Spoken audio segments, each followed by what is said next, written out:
Daar is soveel wonderlike skatte in die Bybel vir ons opgeteken. En dit is wat ek wil bespreek in hierdie reeks oor Bybelse juwele. Ons begin dan vandag eers om te gesels wat is 'n Bybelse juweel. Kom ons kyk 'n bietjie na van die voorbeelde wat hier is. Die eerste ding wat ons moet doen is, ons moet kyk waar kom die Bybel vandaan en hoekom is hierdie juwele vir ons so belangrik. En dit begin met wie het die Bybel geskryf. As ons daarna kyk, dan sien ons dat die Here vir Moses die opdrag gegee het. Skryf dit as 'n aandenking in 'n boek en prent dit Josua in. Hier is die gedagte of die idee wat God gehad het, dat Moses dit moet neerskryf, sodat Josua wat by hom oorneem, kan weet wat het God als vir Moses gesê. So dit is die eerste keer waar ons dit kry, dat daar die bevel gegee word, dat die Bybel neergeskryf moet word. Wat sê Jesus of God dan verder aan Moses? Dat ek die gedagtenis van Amalek onder die hemele heeltemal sal uitdelg. So dit is eintlik 'n boodskap wat kom oor die verdelging van Amalek wat hier opgeteken moet word. Maar dis nie die enigste plek waar ons lees dat die woorde moet neergepen word nie. Markus 12 vers 26. En wat die dode aanbetref, dat hulle opstaan, het julle nie gelees in die boek van Moses? So hier bevestig God in die Nuwe Testament dat hy met Moses gepraat het en vir Moses die opdrag gegee het om 'n boek te skryf, want hierdie mense moes die boek gelees het. In die gedeelte oor die doringbos, hoe God vir hom gesê het, ek is die God van Abraham en die God van Isak en die God van Jakob nie. So dit is die God wat hier praat en vertel waarom en wat neergeskryf moet word. En ons vind herhaling hiervan in Openbaring 1 vers 11. Ek is die Alfa en die Omega, die eerste en die laaste, en skryf wat jy sien in 'n boek, en stuur dit aan die 7 gemeentes wat in Asië is, na Efese en Smyrna en Pergamus en Thyatira en Sardes en Philadelphia en Laodicea.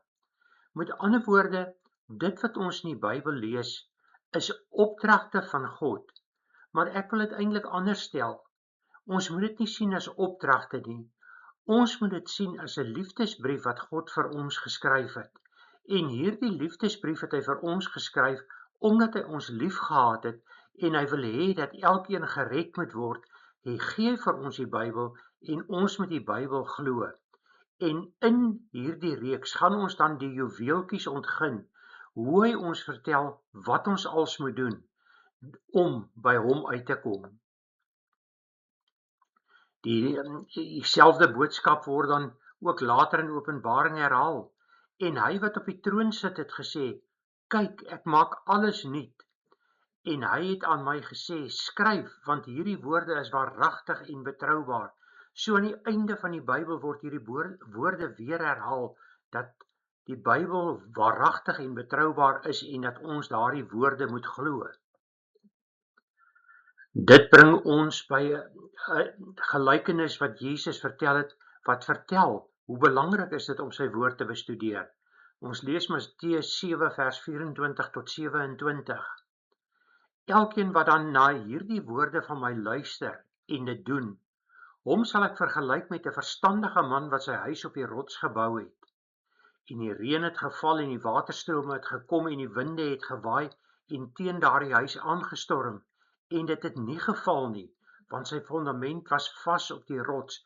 Die fondament is vas op Jesus Christus, ons rots, ons fondament. En elkeen wat na hierdie woorde van my luister en dit nie doen nie, sal vergelyk word met 'n dwaase man wat sy huis op sand gebou het. En die reën het geval en die waterstrome het gekom en die winde het gewaai en teen daardie huis aangestorm en dit het geval en sy val was groot. So ek en jy moet seker maak dat ons basis die regte een is, dat ons op die rots ons huis gebou het en die rots is die hoeksteen wat verwerp is deur die bouer. Dit is Jesus Christus. Maar dan kry ons dwars deur die Bybel wat vir ons beskryf word, hoe die duiwel probeer het om die Bybel verkeerd te verklaar, dat ons die verkeerde moet volg. So ons kyk net vinnig na misleiding wat plaasgevind het. Ons skryf dit reeds in Genesis 3 vers 1, maar die slang was listiger as al die diere van die veld wat die Here God gemaak het, en hy sê vir die vrou, en luister nou, dis baie na aan die waarheid, maar daar's daardie effense verdraaiing, wat maak dat Eva hom toe geglo het. Is dit ook so dat God gesê het, en dadelik met die vraag, bevraagteken hy die Bybel, en luister aan die woorde, julle mag nie eet van al die bome van die tuin nie. Wat het God vir hulle gesê? Julle mag eet van al die bome van die tuin, behalwe die boom van goed en kwaad, want as julle daarvan eet, sal julle sekerlik sterwe.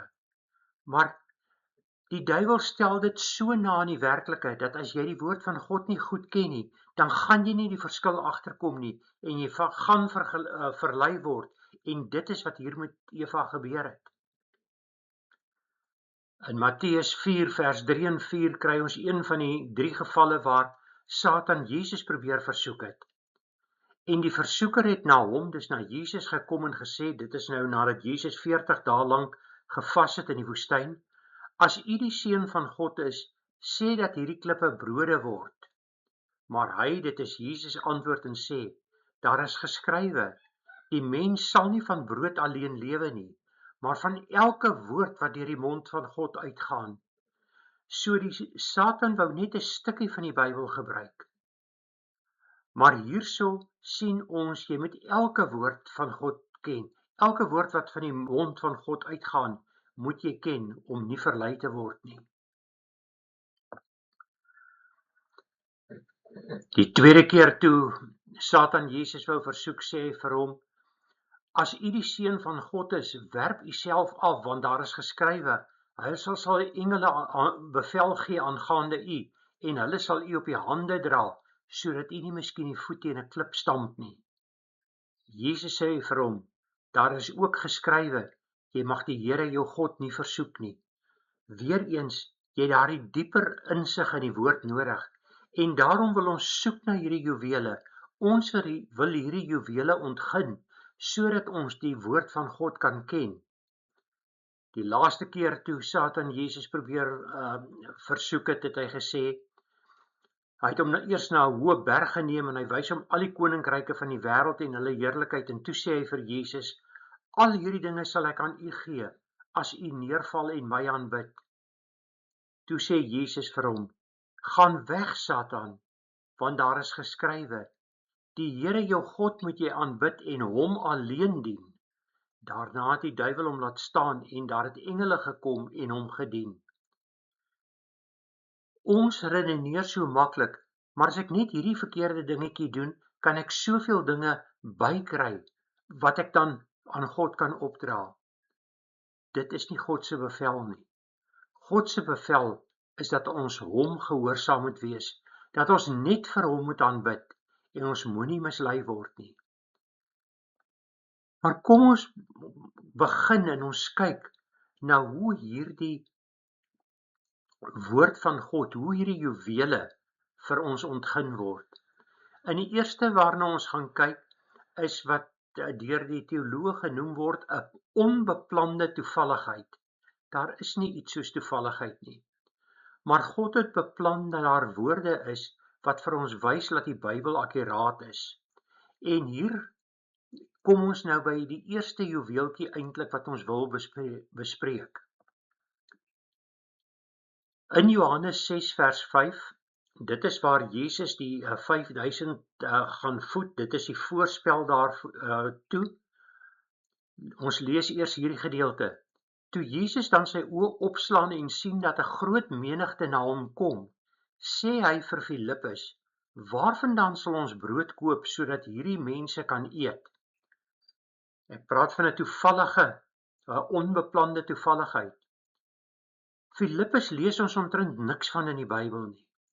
Hoekom vra Jesus vir Filippus, waar is die brood, of waar gaan ons brood kry om te koop? Judas was in bevel van die geld, so hy het geweet waar die finansies is. Petrus is die een wat gewoonlik die leiding geneem het. Maar Jesus vra nie een van hulle nie. Hy vra vir hierdie relatief onbekende apostel, vir Filippus, waarvandaan sal ons brood koop, sodat hierdie mense kan eet? Hoekom vra hy daai vraag vir Filippus? En dit is hoe mens jou Bybel moet bestudeer, dat jy weet hoe hierdie dinge in mekaar steek. Ons moet nooit net een teks vat en hardloop met daardie teks en dink dit gee vir ons die antwoord nie. Kom ons kyk waar ons die verklaring kry van wat hier aangaan. Nou gaan ons na Lukas 9 toe en ons lees verse 10 en 11. En toe die apostels terugkom en hom alles vertel wat hulle gedoen het, het hulle saamgeneem en in die eensaamheid gegaan na 'n verlate plek van die stad met die naam van Betsaida. So Lukas vertel vir ons waar hierdie gebeure van Johannes 6 plaasgevind het. Maar die skare het dit te wete gekom en hom gevolg, en hy het hulle ontvang en met hulle gespreek oor die koninkryk van God, en die wat genesing nodig gehad het, gesond gemaak. Dit lyk nou heeltemal onafhanklike goed. Maar eers het ons gekry, Jesus het vir Filippus gevra waar die brood vandaan kom, en nou sê Lukas vir ons, hulle was by Betsaida. En nou kom ons by die ontknoping van hierdie juweel. Johannes 12 vers 21. Hulle het na Filippus gegaan wat van Betsaida in Galilea was, en hom gevra en gesê, my Heer, ons wil Jesus graag sien. Dit is 'n onverwante gedeelte met die Bybel, maar dit vertel vir ons dat Filippus 'n inboorling van Betsaida was. Met ander woorde, hy het geweet waar jy wat kan kry. En nou maak Johannes 6 vers 5 met eens vir hom sin. Hoekom Jesus vir Filippus gevra het, want Filippus was die inwoner van die gebied, hy kon 'n antwoord gee. Maar as ons net gekyk het na Johannes 6 vers 5, het ons nie geweet hoekom dit gesê word nie. En dit is die soort ding wat ek vir u wil uitlig in hierdie gedeeltes wat ons nou gaan doen, want dit is die juwele. As ons sien hoe die een deel van die Bybel die ander deel ondersteun, en dat ons die totaliteit moet lees, voordat ons werklik weet wat aangaan. Verstaan u wat ek bedoel met die juwele? As jy net die enkele teks lees, dan ontdek jy nie die juweel nie. Jy moet waarlik Bybelstudie doen om hierdie juwele te ontdek. Kom ons kyk na dit wat ek nou gesê het met daar is 'n doel vir alles. Ons bly nog steeds by die gebeure oor die vermeerdering van die brode en die visse vir die 5000. In Johannes 6 vers 10 waar dit beskryf word, kry ons in die middel van vers 10 hierdie sinsnede, en daar was baie gras op die plek. Waarom staan dit daar? Wat beteken dit? Wat maak dit saak of daar gras was of nie? Hoekom staan daar, en daar was baie gras op die plek? In Deuteronomium 11, kyk nou hoe spring ons was in die Nuwe Testament gewees, nou gaan ons na die Ou Testament toe, en ons kyk wat het God aan Israel beloof. As julle dan goed luister na my gebooie, wat ek julle vandag beveel, om die Here julle God lief te hê, en hom toe te dien met julle hele hart en met julle hele siel, dan sal ek die reën van julle land gee op die regte tyd, vroeë reëns en laatreëns, sodat jou koring en jou mos en sodat jy jou koring en jou mos en jou olie kan insamel. God beloof vir die Jode 'n vroeë reën dat hulle koring kan plant, en dan 'n late reën dat die koring kan die saad kan ontwikkel totdat dit geoes word. So daar is tye wat dit nie reën in Israel nie. Hulle het hulle vroeë reën en die late reën, en tussenin val daar nie eintlik reën nie. Met ander woorde, Israel is 'n droë gebied. Maar hoekom was Jesus met sy disippels daar gewees? Ons kry dit ook in die Ou Testament. In die eerste maand op die 14de van die maand, teen die aand is die Pasga van die Here. Jesus en sy disippels het gegaan om die Pasga te vier. Die Joodse kalender stem ooreen met die maankalender en ons kan teruggaan deur die eeue om te sien wanneer dit volmaan was. En dit is met volmaan wat die dinge gebeur het. Die eerste van die maand was altyd met nuwe maan.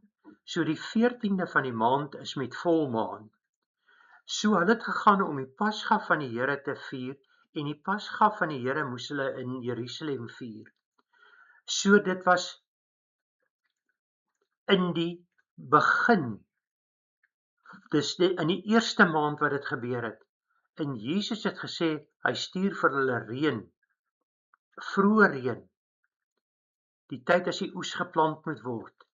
So hier bevestig verskillende gedeeltes van die Bybel vir ons, waarom daar reën sou gewees het, waarom daar gras sou gewees het, omdat Jesus die vroeë reën gegee het, sodat dinge groen was.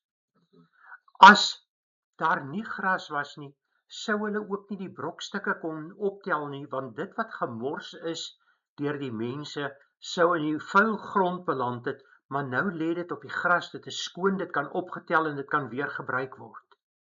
Sien u hoe sluit hierdie verskillende gedeeltes van die Bybel by mekaar aan, en kyk hoe moet ons rondspring van die Pentateug na die Nuwe Testament, om mooi te verstaan wat hier aangaan. Is dit nie wonderlik, hoe hierdie sinnetjie wat vir ons lyk asof dit niks werd is nie, en daar was baie gras op die plek, hoe dit met eens die hele Bybel by mekaar inskakel en ons laat sien wat eintlik aan die gang is. Ek wil by nog 'n juweeltjie uitkom, en hierdie juweeltjie gaan ons neem na Bybelvertalings toe. En ons gaan in die toekoms nog uitkom by Bybelvertalings en waarom 'n mens sekere vertalings verkies bo ander vertalings. Maar kom ons kyk eers wat staan in ons Afrikaanse Bybel oor Esegiel 7 vers 17. Almal se hande sal slap word en almal se knieë sal wegvloei soos water. Wat beteken dit? Hande sal slap word, met ander woorde word hulle verlam, hulle knieë sal wegvloei soos water, beteken dit die knieë word ook lam, hulle word verlam en hulle val net daar neer? Is dit die werklike betekenis? Nou as jy nie die oorspronklike taal ken, en in hierdie geval Hebreëus, dat jy dit kon lees in die oorspronklike taal en die verstaan nie, kan jy gebruik maak van verskillende Bybelvertalings om te kyk waaroor dit gaan. Die New American Standard Bible stel dit as volg: All hands will hang limp and all knees will become like water. Met ander woorde, dit is eintlik direk net so ook in die Afrikaans vertaal. Dis dieselfde wat daar gesê word. Ons kom by die English Standard Version. All hands are feeble and all knees turn to water. Nou word die knie al verander in water.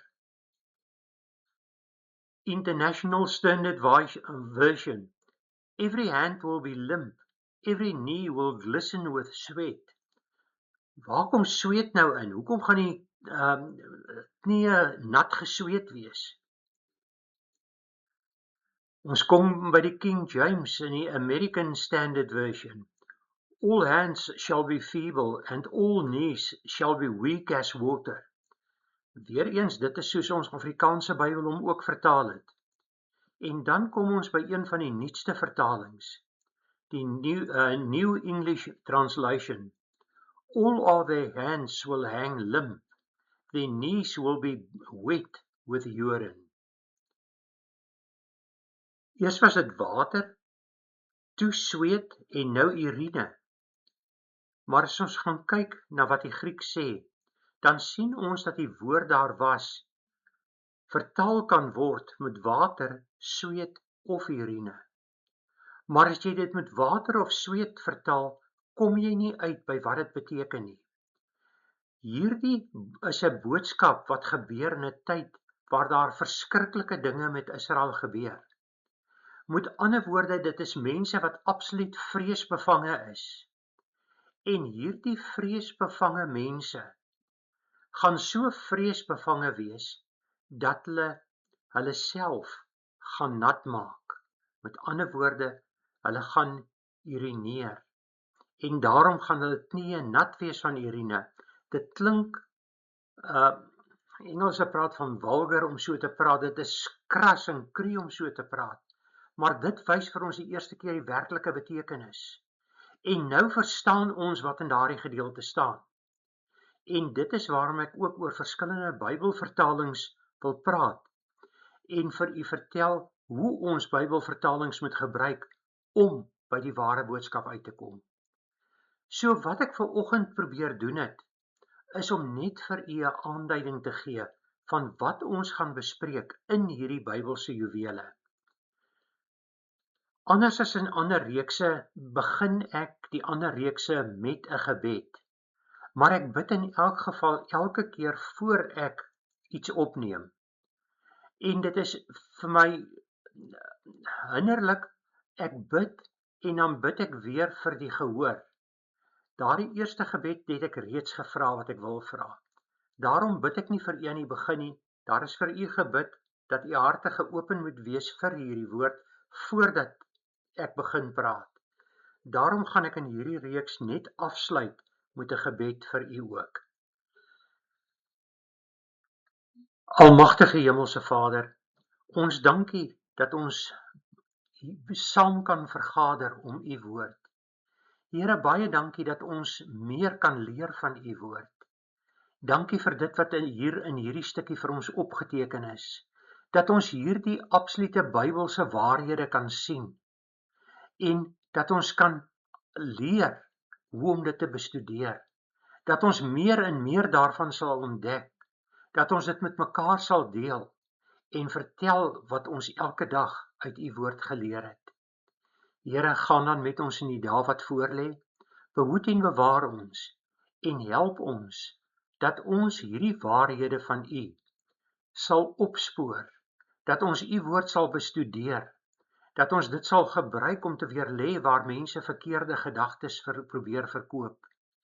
Help u ons daarmee, Heer. Gee ons die krag om die woord te bestudeer, gee ons die insig, gee ons die wysheid en kennis dat ons dit kan doen.